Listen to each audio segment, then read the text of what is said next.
The CNBC app. Global market news in one place. Customizable sections and personalized alerts. Stocks tracking, interactive charts and market insights all in your hands. Stay connected. Stay informed. Download the CNBC app today.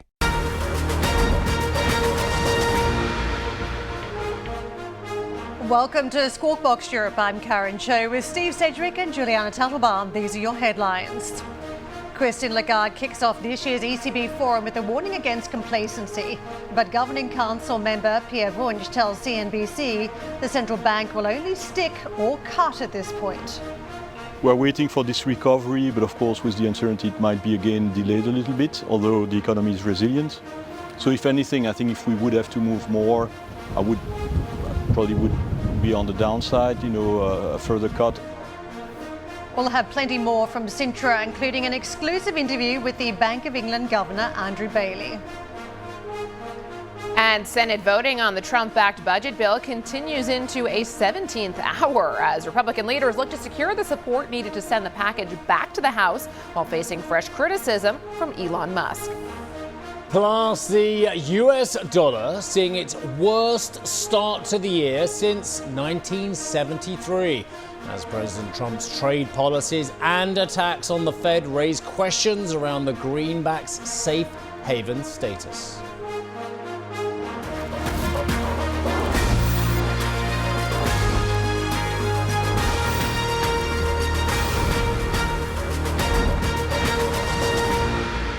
We are closely watching events unfolding around voter armor in the United States, the BBB, Trump's signature bill, but a lot of central bank reaction at this hour. We're talking yesterday about the Fed, Raphael Bostic, and the onslaught still of some of the trade tariff impacts still to come. We've seen in Asia today some of the supply shocks also having some bearing on the data.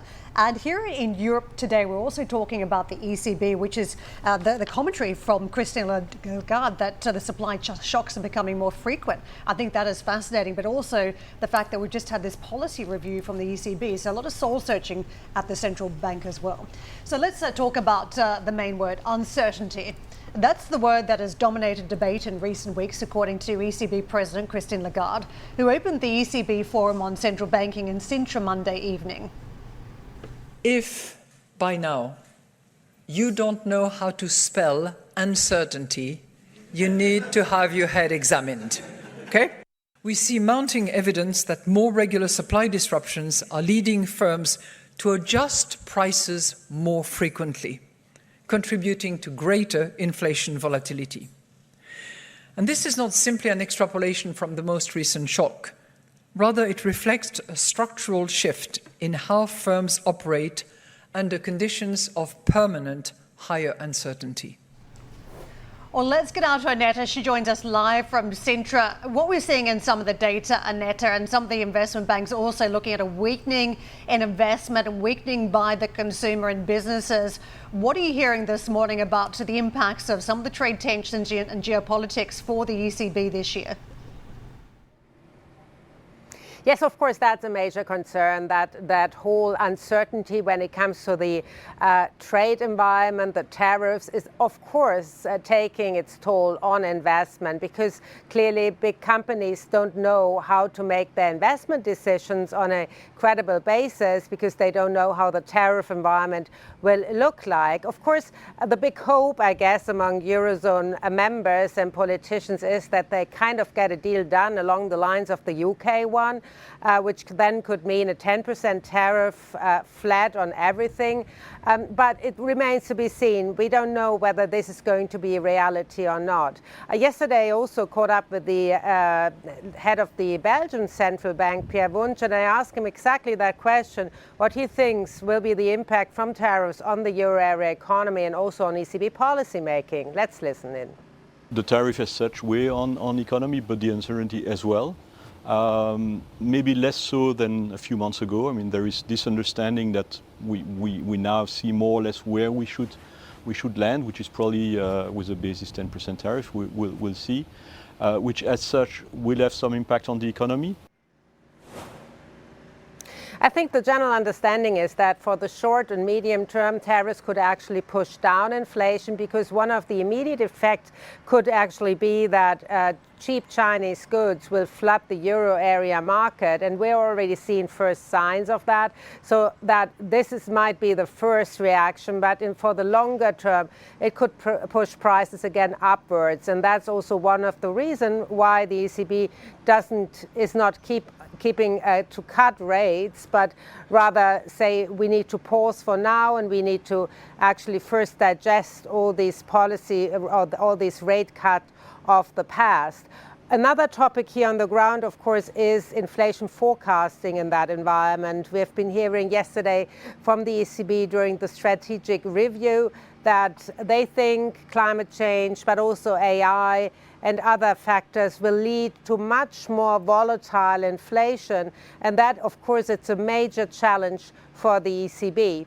And they were stressing that they now will consider both undershooting and overshooting as much of a threat to price stability than before, when they were just concentrating on the undershooting element, because for such a long time inflation was stubbornly low. I think that is one crucial aspect here on the ground. And of course the whole topic, how to revive the economy in the euro area. And of course that's not something central bankers can do. That sits firmly in the camp of policymakers, because here we need to talk about cutting red tape. We need to talk about having business-friendly frameworks to put money on the ground. But that is not going to happen until we see clarity on all that tariff and trade front. So, you see it's kind of a circular movement, and a lot depends on what the US administration is going to do with the tariffs. Brilliant work. I cannot wait for the rest of your interviews. Genuinely, it's very exciting. So thank you very much indeed for that. You're in the right place at the right time. Those interviews, well, here we go. A blockbuster day of central bank coverage this morning with the ECB's Philip Lane, Mario Centeno and Boris Vucic, as well as an exclusive sit-down with the Bank of England Governor Andrew Bailey. That's all coming up in the next hour or so, but the Bank of England one, we're going to do that round about the market open. Now, Senate voting on the Republican budget bill backed by President Trump. Is there enough alliteration in there? We could try again. Budget bill backed by President Trump is continuing into a 17th hour. Wow. Lawmakers are voting on a lengthy series of proposed amendments from the Democrats and the Republican senators, as Republican Party leaders look to secure the support needed to pass the package. Just 4 Republican votes against the bill would be enough for it to fail, with a number of senators publicly expressing skepticism. Well, you can't keep them out of social media, can you? This is the Tesla CEO, Elon Musk, and the President Donald Trump. They've been at it again. Well, the former Tesla CEO, Elon Musk, and former Doge chief, don't forget that, took aim at the president's signature mega bill on Monday, labelling it debt slavery bill, and called out supporters by name, threatening to unseat them, whilst also saying it was time for a new political party in the United States. Mr. Trump responded this morning saying the Department of Government Efficiency should take a long, good, hard look at Musk and the subsidies his company received. It's actually really interesting. He basically told him to go home to South Africa potentially.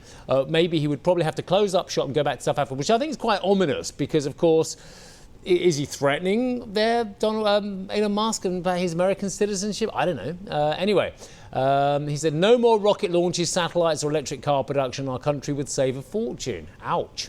Let's get to Tim Adams, because global debt hit a record high in the first 3 months of the year, according to the Institute of International Finance. China, France and Germany were the largest contributors as debt surged to more than $324 trillion.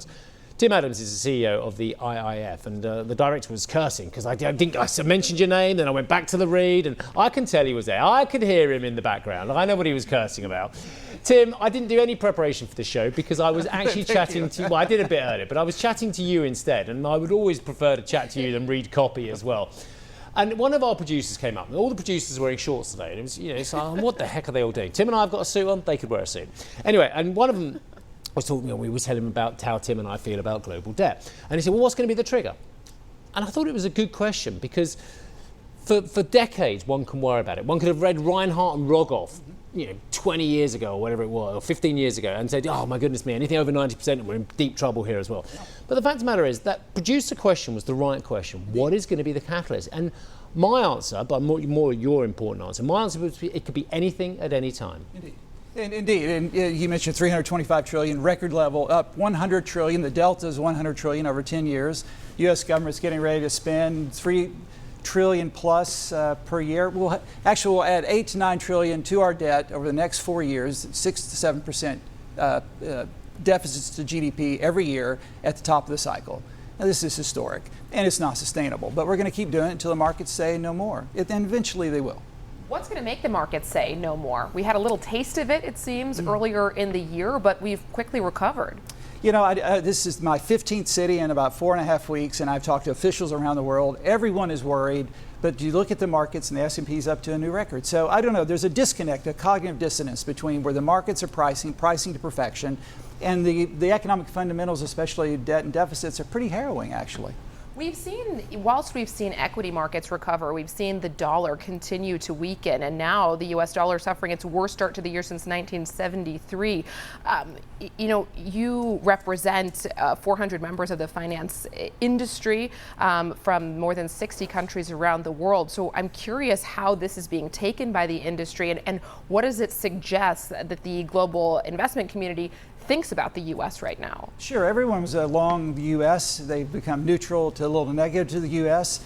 I think every time the president goes out and starts bashing Jay Powell, that doesn't help. I wish he would stop. It's not helpful. But, Scott Bessent, Treasury Secretary, has done a magnificent job. And I think as long as he's there, continues the sober voice of reason in Washington, that helps put a floor into the dollar. We've spoken about some of the attacks on Jay Powell earlier this year, and they've only stepped up since our last conversation. Whose job is it to tackle the U.S. economy at this point, whether it's the excess debt we're seeing, the fiscal position, or whether it's interest rates? Because it feels as though Trump is saying this is a job for Jay Powell, that he's looking at weakness enough in the economy that it deserves a couple of percent shaved off interest rates. Powell is waiting back for the tariff impact, the onslaught to hit. I mean, whose job is it right now to try and fix what ails the U.S. economy? It's a great question. I think Jay's done a fabulous job. And they were all in Basel over the weekend. The BIS rolled out its annual report. You have a new BIS managing director. But in the BIS's annual economic outlook, they noted that central banks need to rally around each other. And I think the rest of the central bankers, and you'll probably hear from Andrew today, they know that Jay's under pressure, but that's not helpful. Let independent central banks be independent. These are tough jobs. It's really about price stability, and Jay is doing the best job he can. You speak to so many bankers, and those bankers have been demonstrating some nerves around borrowing costs for the long term over 2025. We've seen it not just in the United States, but elsewhere across the globe as well. That said, with all the geopolitics that have come into the mix, those long-term yields have settled down a little bit in the latest quarter. What does it say about the bond vigilantes, whether they can demand a premium from here, other investors in terms of holding long-term debt? Is there more sort of uncertainty and discomfort with the borrowing costs? That's a nice way of putting it. It was a good description this morning, but enormous uncertainty. Think about the demands on the advanced economies. We have aging populations. NATO just agreed a week ago to spend an extra $13 trillion over the next 10 years. They have infrastructure needs. All these are enormous challenges, and the advanced economies alone have a net debt to GDP ratio of over 100%. So we are heavily indebted, yet we've got these enormous demands, aging population, enormous investment needs, and now we got to spend on defense.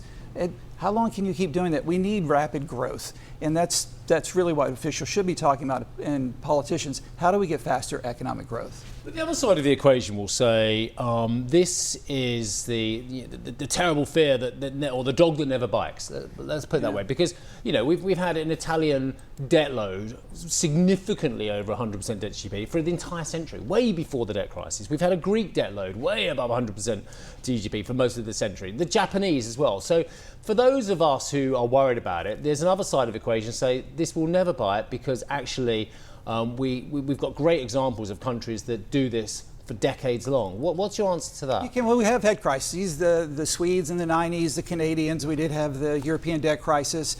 Eventually markets stop funding if they think that the government in place simply can't sustain its borrowing needs. And I think ultimately the U.S. is going to prove that's the case. But right now everyone's buying into the innovation, animal spirits of the U.S. economy, and animal spirits are certainly rampant. We've spoken exclusively, we've got into that trap again, haven't we? Maybe it's a debt trap of talking about sovereign again. But actually, household balance sheets. Even the Brits, I was listening to a thing about disposable income on my way in, an FT article, and it was saying, actually, we might start saving a little bit less. We're saving at about 12% at the moment, which is extraordinary for the Brits. I mean, it's just unheard of. It's un-British to save at those kind of levels. And so, there are some decent household savings out there. Corporates have got a good handle on their debt. So would a sovereign debt crisis, or would the problem we're seeing at government level actually have the same manifestation trickling down to corporates and individuals? Well, certainly it would filter through, and if it's the U.S., then it ripples through the global economy. The thing is that many savers are invested in sovereign debt. What we need savers to invest in... We have doom loops, indeed, but we need savers to invest in venture capital and corporate debt and corporate equity. We need to invest in capital formation. That's the secret to growth. As you talk about sensible investments here, let me bring up all the rest, because we've seen a ton of them, and Bitcoin has taken off again this year. Gold has been a true safe haven, or just put everything into gold just in case. What do you make of this diversification away from the US dollar into these other asset classes because of some of the concern that people have about the reserve currency? Yeah, you're just hedging. It's diversification. As I said, we were all long dollar for a long period of time. After the election, everyone rallied around the dollar again. This idea of animal spirits, we're going to get deals done. It was going to be a golden era. Still may be, right? We just got to get through. I'm not a big fan of tariffs. I don't think they help, but we've got to get through with greater certainty of what the tariff regimes are going to look like, and I think that will be helpful. But ultimately, we've got to get our fiscal house in order, and Steve and I talk about this all the time, and that's not happening anytime soon. To your point about growth, the market was expecting the Trump administration to usher in a real pro-growth agenda. Obviously, the focus so far has been on tariffs. It hasn't been on the deregulation side. But Scott Bessent keeps harping on that deregulation is coming. Based on your conversations with your counterparts in D.C., is the deregulation story developing here? It is. It takes a while. Certainly in the energy sector, we're going to see more investment in energy, and they want to get energy prices down, have come down. Obviously, OPEC and other actors important to that. The financial service industry are going to see a much more favorable environment. I think other industries as well, pharmaceuticals. But it takes time. It's complicated. And to me, the real offset, the drag right now is tariffs and uncertainty around tariffs. Can I flip it to this side of the world? Because you've been hosting some terrific discussions this year in Europe, and part of those conversations have been about Make Europe Great Again, and some of the conversations too about bringing bankers into the fold so they can fund some of the big defense and infrastructure requirements, fiscal packages in Europe, really the fabric of financing. How are things looking? Do you think we are truly seeing Europe make itself great again? Well, Brussels, the conversation in Brussels and other capitals has changed, right? It's about growth and competitiveness simplification. That's a start. That's a helpful start. Now we just got to have, they've got to execute and they've got to act. But the banking community, the financial community is ready to go. They are ready to put capital to work across Europe. We don't need huge policy gains, just small things along the way. A securitization bill would help. There's a tremendous amount of savings in Europe. We need to redeploy it away from sovereigns into private sector, private capital formation. If we do that, if Europe does that, they have enormous upside potential. Tim, I just want to go back to your criticism of the politicians, namely the administration, for its constant criticism of the central bank, of Jay Powell as well. Beneath the surface, this has gone on forever, pretty much. The independence of the central bank, and not just the Fed as well, elsewhere. But has anything changed in this administration? Because I actually don't mind necessarily presidents criticising monetary policy, but and I don't necessarily mind them questioning whether the interest rate should go up or down. But I mean, it's this erosion of trust in the institution, which is perhaps the most worrying thing as well. As long as he doesn't try to challenge the Federal Reserve Act, well, I think it's 1910, I think it was, and he doesn't replace him or doesn't put in a shadow Federal Reserve chair as well, is there really any long-lasting damage here, or is he actually eroding another institution? Well, I think it's micro-abrasions, right? You do this long enough over a period of time, it calls into question all institutions, right? Nothing is forever. But I think Scott Bessent does a great job of protecting the institution. Whoever comes after Jay, and I suspect they'll have a really good candidate sometime in the fall, that person's going to have to step up and say, I'm independent, this institution's independent, we're going to do in the best interest of the U.S. economy. And it would just be helpful if the president turned it down a bit. Do you think that's happening in the Supreme Court as well?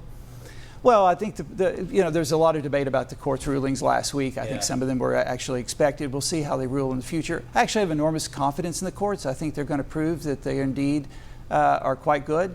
But, the president continues to go after them as well. And when it comes to Jay Powell, there is a theory floating around that the pushback, the criticism from President Trump is actually potentially leading Powell to be more reticent to cut rates, to hold the line, because he wants his legacy to be that he preserved the independence of the Federal Reserve. Do you think there is a risk that that's playing into Jay Powell's calculus? I think it makes the job more difficult. And if you talk to Alan Greenspan back when he was chairman, when Dick Brady was Treasury Secretary, going after him in the early 90s, he said it made it very difficult for him to cut rates. It makes it difficult for Jay. And ultimately, for Jay, it's about price stability and about the institution. It's not about himself. To that point, we were hearing this morning from Christine Lagarde talking about the fact we're getting more and more price supply shocks. I mean, obviously, we had COVID. Now we're talking about the tariff situation. That makes it incredibly difficult for central banks trying to set monetary policy because they're not dealt with it in this era before. What do you make of this time lag now that the Fed is going to have to straddle till it actually gets the incoming data, incoming months that suggest, look, the tariff impact is there, it was always apparent, just wasn't in the data? Yeah, we haven't seen it yet. You know, most corporates are delaying passing along price increases. They're pushing their suppliers, right? They're looking, and then they're eating some of the margins. Eventually, in the third and fourth quarter, we're going to see those prices show up. We're going to see it in the data. It's obvious to you it's coming. I think it's coming, yes. Look, you've got industries and companies with margins of 2, 3, 4, 5%. They can't eat these tariffs. They have to pass them along. Every sector will be different, and then we'll see how consumers react. Well, Tim, I think it's fair to say it's been a fantastic conversation, so thank you for stopping in. We look forward to the next time. He's been on the road 4 weeks, so he must be shattered. Oh, you must be. All right, is this your last stop before you return London home? is my last stop, yes. Okay, There's good. a beach with your name on it somewhere. Sun lounger. Take us with you. Tim, thank you so much. Tim Adams, CEO of the IIF. Coming up on the show, European Trade Commissioner Maros Sefcovic heads to D.C. for key trade talks. Plus, UK Prime Minister Keir Starmer faces down rebel MPs as he prepares for a key vote on welfare reform. And our coverage from Sintra continues. We'll hear from top central bank voices, including Bank of England Governor Andrew Bailey. That exclusive interview is coming up at 8 a.m. London time.